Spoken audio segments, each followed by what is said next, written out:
pH afecta a la conformación de las proteínas. Eso significa que va a haber un pH, una concentración de hidrogeniones adecuada, óptima para la actividad catalítica de esa enzima. Les ponía un ejemplo, en nuestra saliva existe una enzima muy común encargada de degradar polisacáridos, la famosa amilasa. ¿Y cuál es el pH de la saliva? ¿7? Sí. ¿5? 6. Aproximadamente es de 6. Ligeramente así. Pero es el pH adecuado para esa amilasa salival, porque allí ella puede romper enlaces glucosídicos. Pero cuando nuestro bolo alimenticio llega al estómago, ¿qué le va a pasar a nuestra enzima en un pH de 1, de 2? ¿Podrá trabajar? No va a poder trabajar. La pobre se va a desnaturalizar, va a perder actividad. Y cuando llega al intestino, felizmente, para terminar su trabajo, existe otra amilasa pancreática y otras disacaridasas que pueden romper esos enlaces glucosídicos. ¿Listo? Entonces, no se olviden, el pH es importante para la actividad catalítica. Dime, ¿qué ha pasado acá? Pero para las enzimas, un pH bajo, más alto, uno debe utilizar. Claro, ¿por qué? Porque son proteínas. Y al ser proteínas con estructura primaria, secundaria, terciaria y cuaternaria, ¿cuál de esas se va a desnaturalizar a pHs muy extremos? La cuaternaria, la terciaria, la secundaria. ¿Cierto?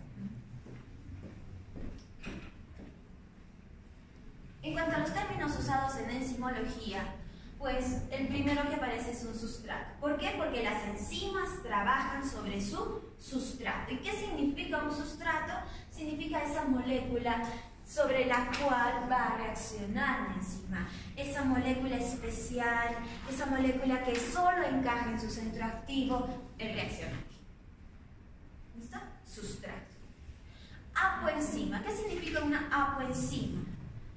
Es solo el componente proteico de una enzima. Solo la composición proteica, estrictamente proteica, aminoacídico de una enzima. Es por eso que podemos decir la apoenzima más su grupo no proteico o cofactor o grupo prostético o coenzima, como lo vamos a ver más adelante, hacen una enzima activa. ¿Listo? Apoenzima. Cofactor. Nos dice que el cofactor es toda molécula no proteica. Ojo, estoy diciendo no proteica. Puede ser orgánica, puede ser inorgánica. La cosa es que sea no proteica, importante para la reacción. Sin ese cofactor, la enzima no puede trabajar. Y tenemos dos tipos muy importantes. Estoy segura si han leído su librito, de repente van a tener ciertas discrepancias, pero vamos a conversarlo poco a poco. Primer grupo, el grupo prostético. Si yo hablo del grupo prostético, estoy hablando de una molécula no proteica que se une estrechamente, covalentemente a la enzima. Y es necesaria para la reacción. Prácticamente es como en una relación de pareja, cuando la mujer no lo deja al varón en ninguna de sus actividades. Voy a jugar play, voy contigo. Voy al partido de fútbol, voy contigo. Voy a tomar con mis amigos el cumpleaños del jefe, voy contigo.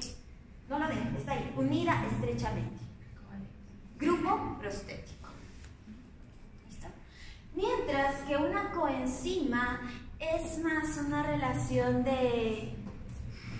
Bueno, pues nos vemos un fin de semana y nada más. ¿Por qué? Porque la molécula no proteica se une de manera laxa. Solo para la reacción, después se separa. Solo para la reacción, después se separa. ¿Listo? Pero es necesaria que actúe.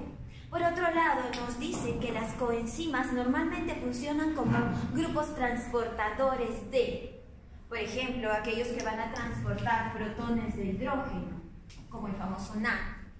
El NAD lo que hace es ser un agente reductor si es que tiene protones de hidrógeno. Puede donar. O otras, de repente, la coenzima A, esta coenzima A que puede transportar grupos metilo, grupos etilo, etc. son transbordadores. También se les conoce como transbordadores a las coenzimas. ¿Listo? Pero estas coenzimas, como les digo, son uniones laxas, solo para la reacción.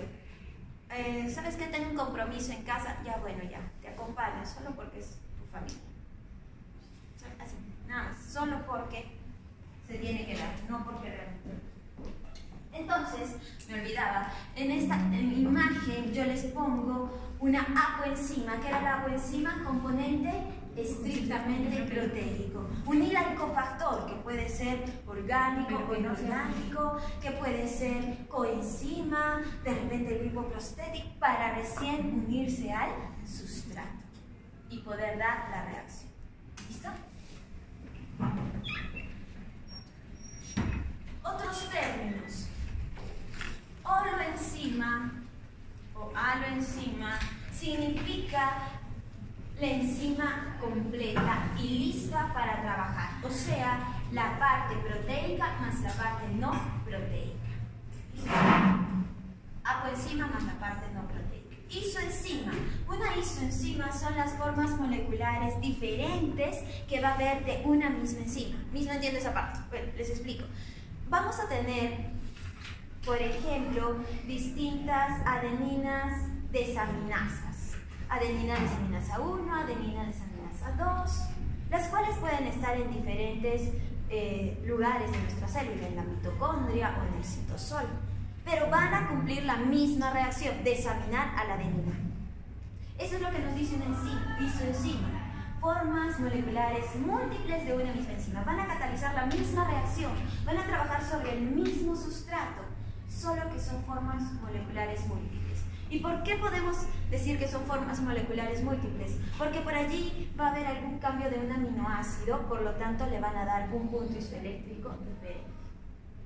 Y solo los podemos separar por electroforesis gracias a ese punto isoeléctrico. ¿Listo? Diferentes enzimas que cumplen la misma función. Inhibidor. Su nombre lo dice todo. ¿Qué va a ser un inhibidor? Inhibir, detener la reacción química que cataliza esa enzima. ¿Son importantes? Son muy importantes. Para nosotros, en el área médica, sobre todo con ciertos antibióticos, van a cumplir esa función. Por otro lado, los activadores, sustancias que aumentan la acción de una enzima. Estos también son muy importantes. ¿Por qué? Porque les va a decir, oye, ya pues trabaja, ¿no ves que te necesitan? Rápido. Estos activadores, sobre todo, nos van a ayudar a regular el metabolismo.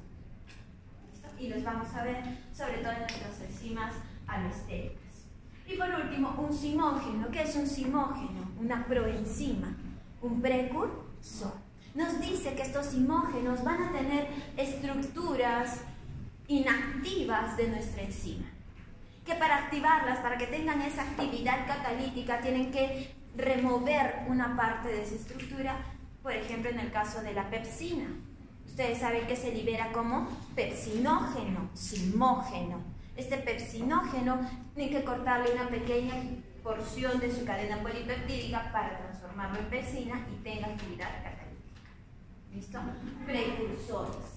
Inactivos, no tienen actividad si es que no hay una modificación en su estructura.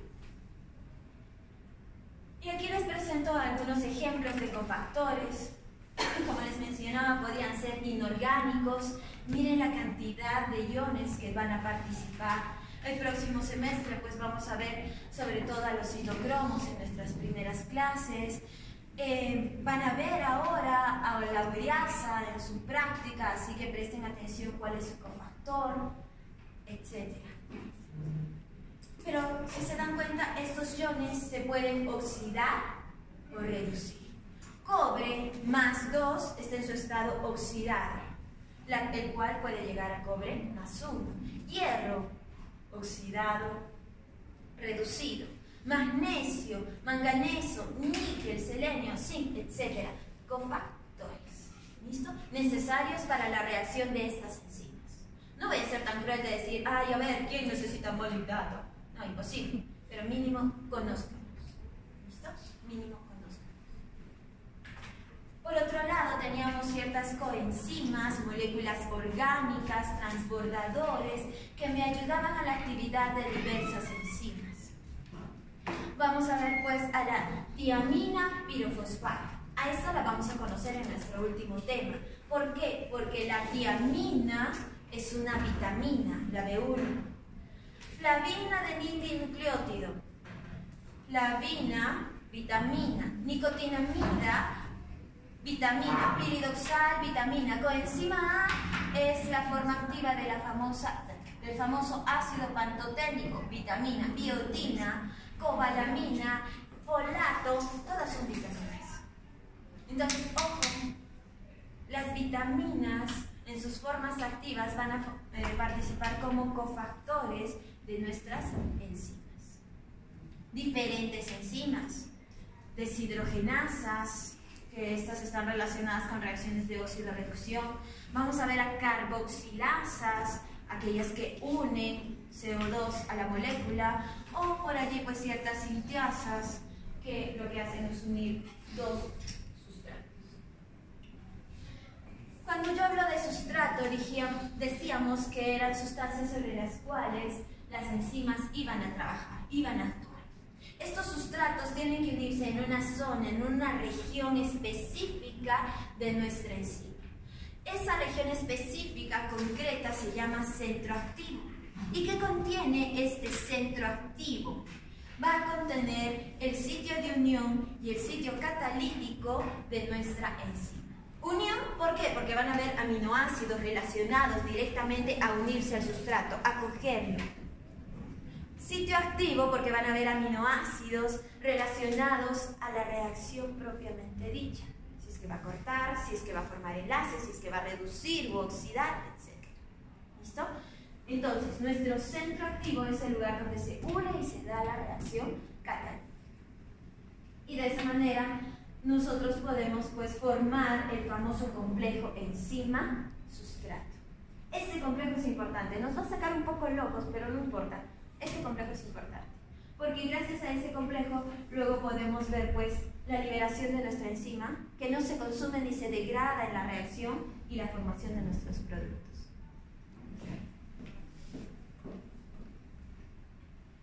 Clasificación de nuestras enzimas. Si hablamos de nuestras enzimas, vamos a hablar de más de 2000 enzimas. No es necesario aprendérnoslas todas por ahora. Ya el siguiente semestre, cada una de sus días, allí habrá tiempo. Lo único que vamos a hacer ahora es conocernos su clasificación. Los 6 grandes grupos de enzimas que tenemos, podría decirse de manera general, en nuestro organismo. El primer grupo se llama óxido-reductasas. Su nombre lo dice todo.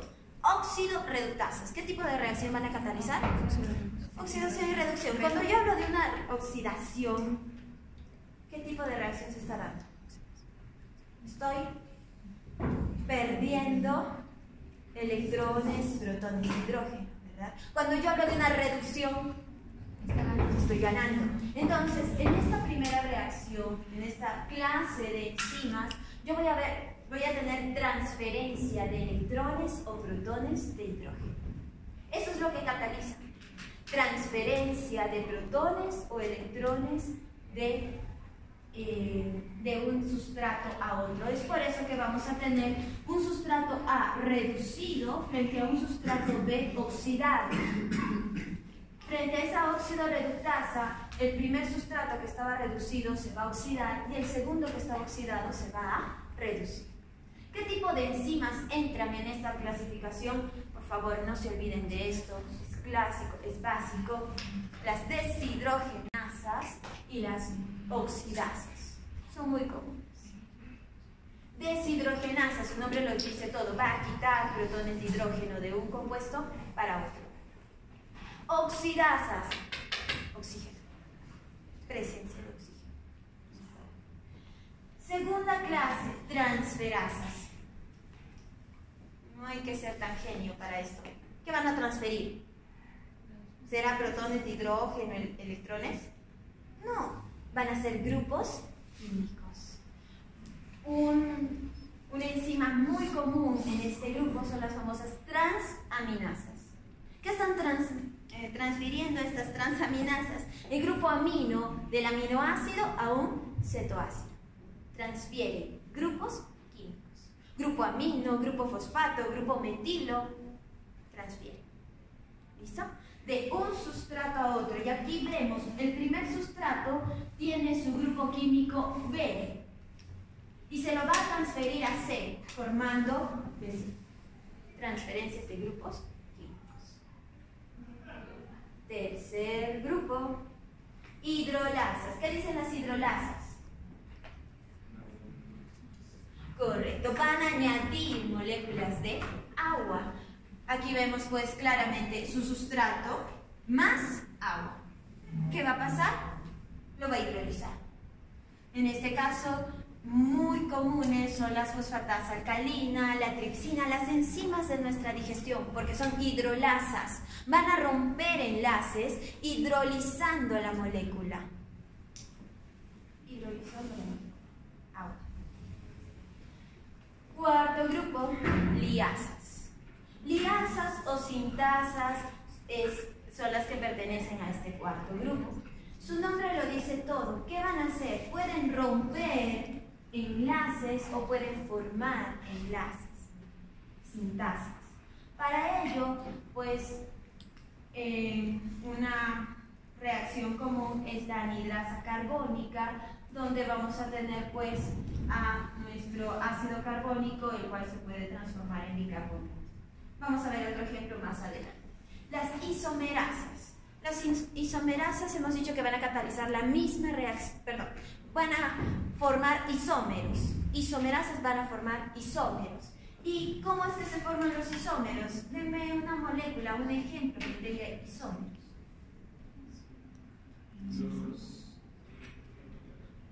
Los carbohidratos, ¿cierto? Los monosacáridos.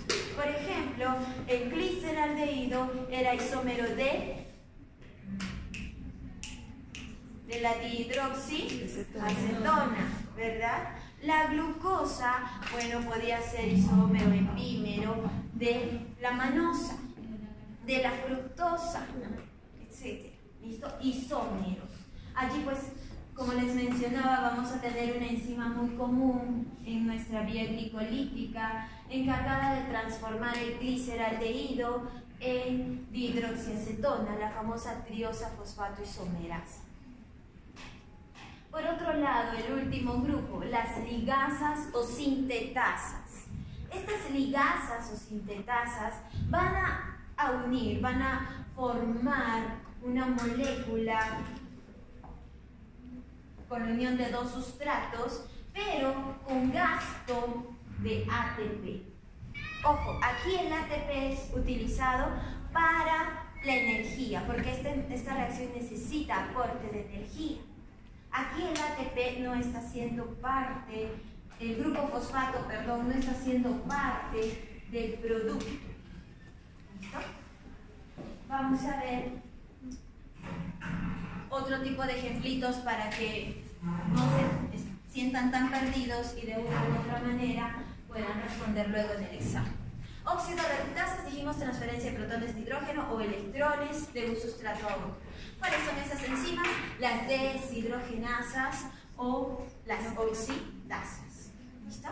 Normalmente aquí ustedes van a tener la presencia de ciertos cofactores que se pueden oxidar o reducir. Entre ellos, los más comunes es el NAD y el FAD. ¿Qué significa esto? Que este NAD reducido puede donar sus protones de hidrógeno a otra molécula. De la misma manera, este FAD reducido puede donar protones de hidrógeno a otra molécula. Transferasas. Dijimos transferencia de grupos químicos de un sustrato a otro. Y miren este ejemplo que les pongo aquí. Glucosa más ATP en presencia de una glucoquinasa. Me va a dar glucosa 6-fosfato. ¿Qué grupo químico se ha transferido? El fosfato. ¿A qué carbono? Al carbono 6 de la glucosa. Transferencia de grupos químicos. ¿Listo? Hidrolasas. Un sustrato va a reaccionar con una molécula de agua. como les mencionaba, muy común en nuestro organismo. La lactosa, ¿qué es la lactosa? Un disacárido, ¿verdad? Lactosa, un disacárido. Este disacárido en presencia de agua y la lactasa va a hidrolizar en glucosa la lactosa. Liazas, ruptura o unión química de sustratos, pueden añadir dobles enlaces, etc. Allí vamos a tener sobre todo a las descarboxilasas, las cuales van a, su nombre lo dice todo, van a retirar CO2 de una molécula.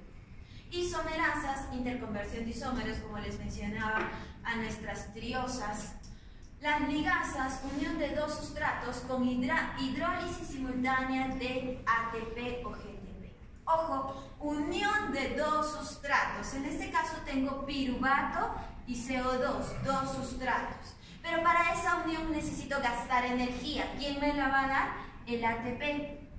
¿Qué tipo de enzima estoy utilizando aquí? Una carboxilasa. Esta piruvato carboxilasa me va a transformar pues una molécula de 3 carbonos del piruvato en una de 4, oxalacetato. Pero el grupo fosfato aquí no ha participado. Lo único que ha hecho es liberar energía suficiente para esa unión. ¿Listo?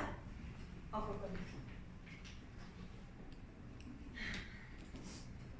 Si nosotros fuéramos más a fondo sobre esta clasificación, pues tendríamos este código, donde la primera parte que hemos visto, esos 6 tipos de enzimas o clases de enzimas, está referenciado al primer número.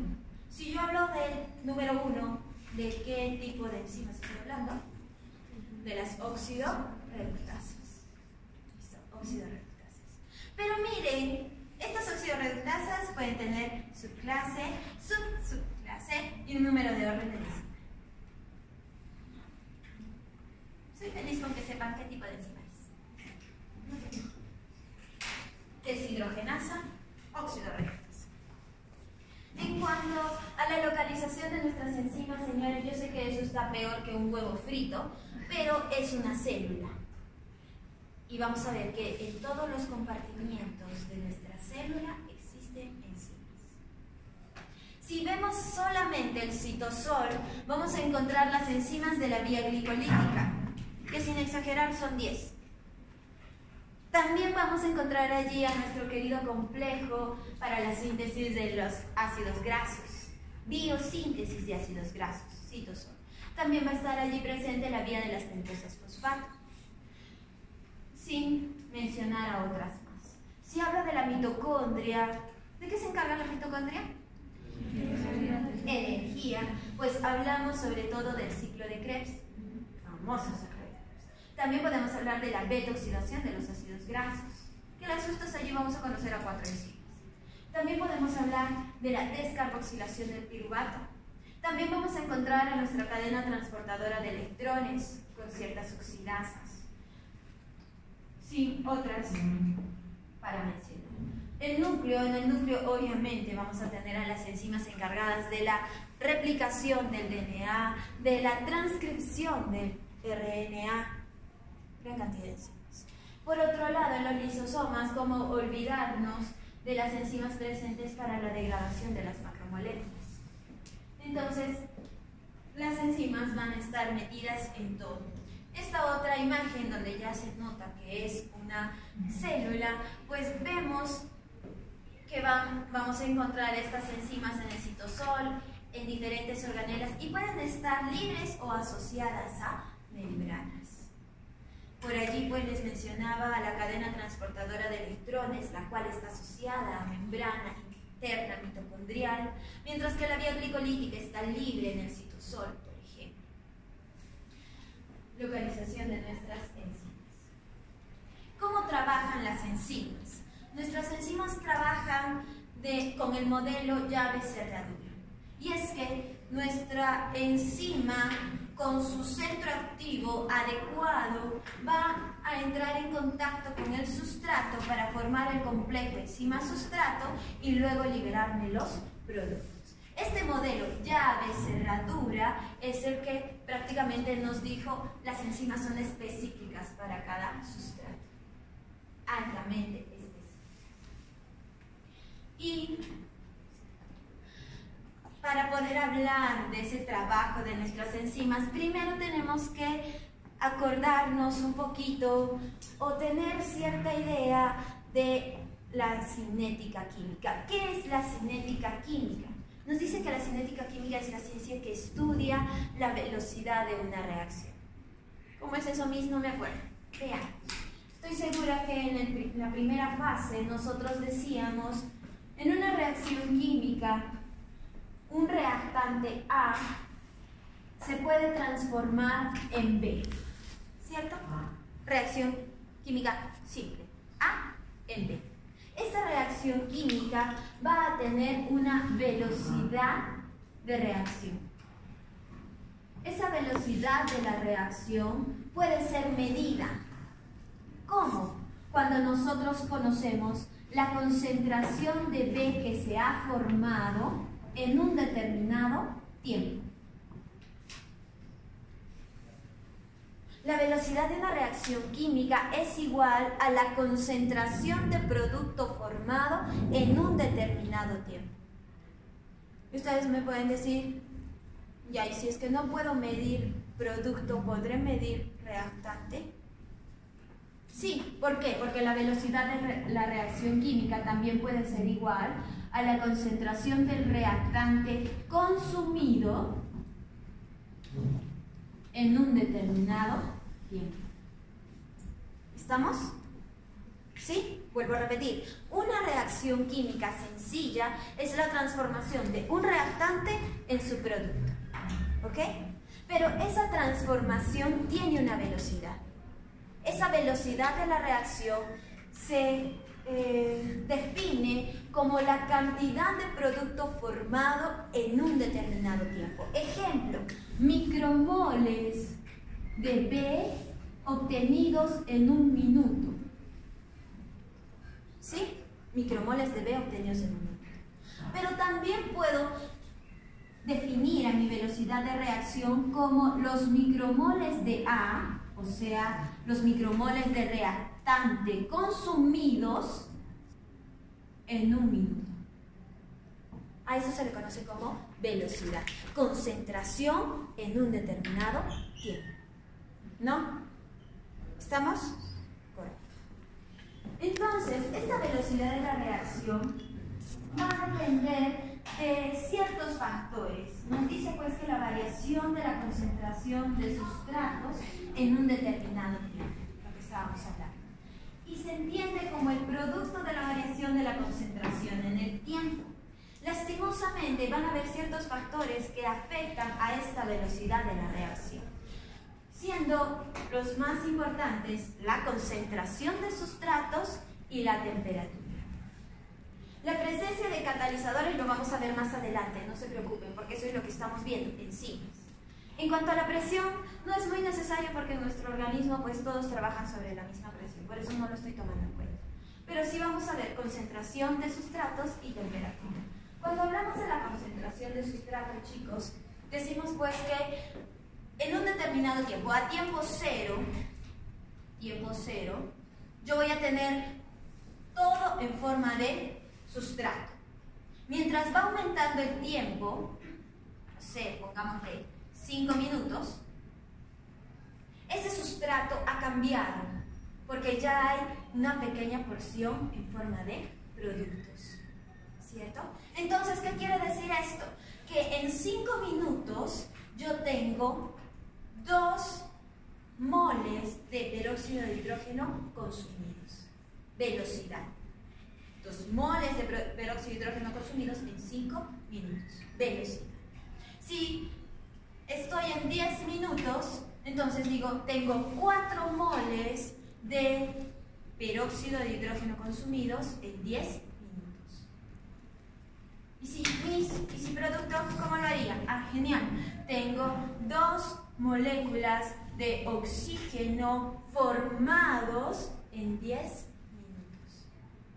Producto formados en 10 minutos. ¿Listo?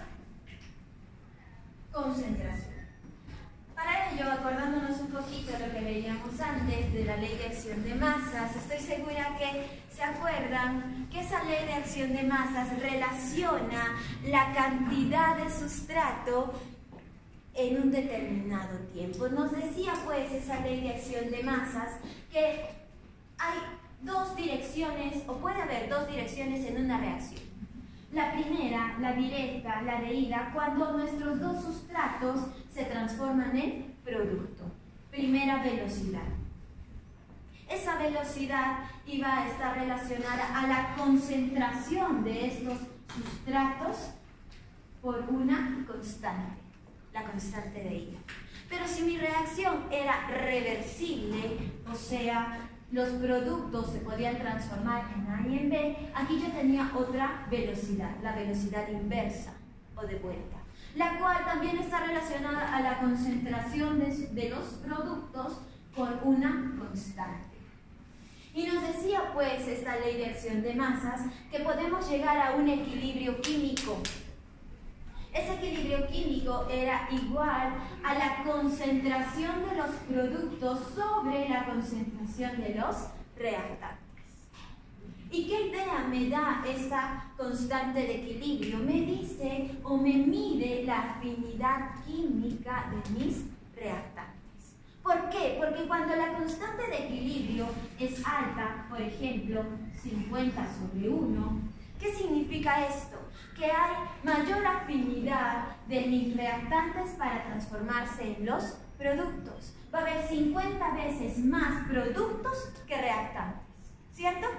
Constante de equilibrio.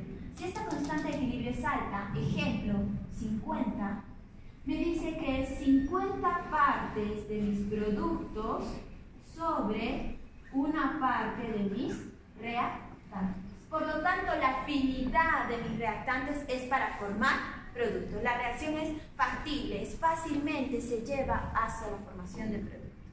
Pero si la constante de equilibrio es pequeña, ejemplo 0,05, ¿qué me está diciendo? Correcto, que la formación de productos es algo dificultosa, que el equilibrio se llega cuando hay mayor proporción de los sustratos que de los productos. Entonces, esa constante me mide afinidad química, y esa constante, esa afinidad química es propia de cada reacción, de cada sustrato. Y lastimosamente las enzimas no modifican esta constante de equilibrio, porque es característica de cada reacción. ¿Listo? Ni la temperatura, ni la presión, ni la concentración, nada puede modificar esa constante. Sin embargo, diferentes concentraciones de sustratos me pueden dar diferentes reacciones, órdenes de reacciones químicas. ¿A qué me refiero con eso? Vamos a ver pues 3 reacciones químicas, órdenes de reacciones químicas importantes. La primera de ellas, reacciones de orden cero. Cuando hablamos de una reacción de orden cero, decimos pues que la velocidad se mantiene constante pese a que se aumenta la concentración de sustratos. Estoy aumentando la concentración de sustratos, pero la velocidad de la reacción es constante. No es directamente proporcional, es independiente. La velocidad viene a ser independiente de la concentración de los reactantes. Reacción de orden cero. Reacción de primer orden. En una reacción de primer orden hay proporcionalidad. Nos dice que la velocidad va a ser directamente proporcional a la concentración. Mientras yo aumento concentración, también va aumentando la velocidad. Entonces, la velocidad de reacción es directamente proporcional a la concentración de los reactantes. Primer orden. Reacción de segundo orden. En la reacción de segundo orden, la relación que se da entre velocidad y concentración es al cuadrado. Nos dice que la velocidad es proporcional al cuadrado de la concentración de los reactantes. Siendo la más importante o la más común en nuestras enzimas, las de primer orden. Lo voy a dejar allí para luego ver el efecto de la temperatura y repasar de repente un poquito lo que hemos visto de esa concentración de los reactantes. Vayan leyendo, por favor. Ya la próxima semana hacemos la práctica de este tema.